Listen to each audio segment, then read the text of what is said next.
موافقت آخر کس وجہ سے ہے؟ کروڑوں برسوں سے یہ کائنات یوں ہی قائم چلی آ رہی ہے۔ لاکھوں خاص سال سے اس زمین پر درخت اگ رہے ہیں، جانور پیدا ہو رہے ہیں، اور نہ معلوم کب سے انسان اس زمین پر جی رہا ہے۔ کبھی ایسا نہ ہوا کہ چاند زمین پر گر جاتا یا زمین سورج سے ٹکرا جاتی۔ کبھی رات اور دن کے حساب میں فرق نہ آیا، کبھی ہوا کے محکمے کی پانی کے محکمے سے لڑائی نہ ہوئی، کبھی پانی مٹی سے نہ روٹھا، کبھی گرمی نے آگ سے رشتہ نہ توڑا۔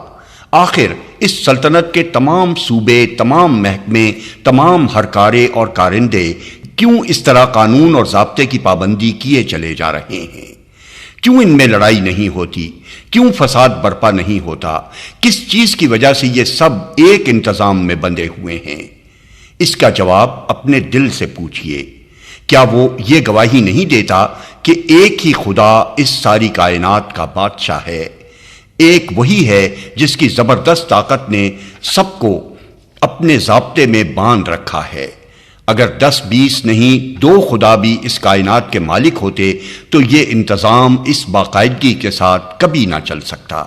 ایک ذرا سے مدرسے کا انتظام تو 2 ہیڈ ماسٹروں کی ہیڈ ماسٹری برداشت نہیں کر سکتا، پھر بھلا اتنی بڑی زمین و آسمان کی سلطنت 2 خداؤں کی خدائی میں کیسے چل سکتی تھی؟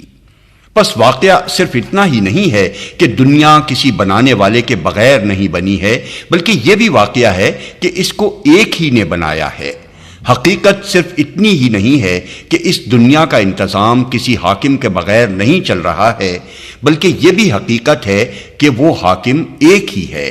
انتظام کی باقاعدگی صاف کہہ رہی ہے کہ یہاں ایک کے سوا کسی کے ہاتھ میں حکومت کے اختیارات نہیں ہیں۔ ضابطے کی پابندی منہ سے بول رہی ہے کہ اس سلطنت میں ایک حاکم کے سوا کسی کا حکم نہیں چلتا۔ قانون کی سخت گیری شہادت دے رہی ہے کہ ایک ہی بادشاہ کی حکومت زمین سے آسمان تک قائم ہے۔ چاند، سورج اور سیارے اسی کے قبضہ قدرت میں ہیں۔ زمین اپنی تمام چیزوں کے ساتھ اسی کے تابع فرمان ہے۔ ہوا اسی کی غلام ہے، پانی اسی کا بندہ ہے، دریا اور پہاڑ اسی کے اختیار میں ہیں، درخت اور جانور اسی کے مطیع ہیں، انسان کا جینا اور مرنا اسی کے اختیار میں ہے۔ اس کی مضبوط گرفت نے سب کو پوری قوت کے ساتھ جکڑ رکھا ہے۔ کوئی اتنا زور نہیں رکھتا کہ اس کی حکومت میں اپنا حکم چلا سکے۔ در حقیقت اس مکمل تنظیم میں ایک سے زیادہ حاکموں کی گنجائش ہی نہیں ہے۔ تنظیم کی فطرت یہ چاہتی ہے کہ حکم میں ایک شمع برابر بھی کوئی دوسرا حصے دار نہ ہو، تنہا ایک ہی حاکم ہو اور اس کے سوا سب محکوم ہوں، کیونکہ کسی دوسرے کے ہاتھ میں فرما روائی کے ادنا سے اختیارات ہونے کے معنی بھی بد نظمی اور فساد کے ہیں۔ حکم چلانے کے لیے صرف طاقت ہی درکار نہیں ہے، علم بھی درکار ہے۔ اتنی وسیع نظر درکار ہے کہ تمام کائنات کو بیک وقت دیکھ سکے اور اس کی مصلحتوں کو سمجھ کر احکام جاری کر سکے۔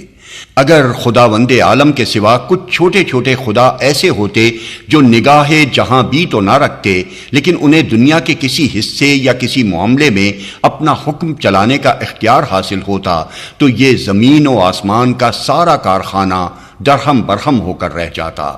ایک معمولی مشین کے متعلق بھی آپ جانتے ہیں کہ اگر کسی ایسے شخص کو اس میں دخل اندازی کا اختیار دے دیا جائے جو اس سے پوری طرح واقف نہ ہو تو وہ اسے بگاڑ کر رکھ دے گا۔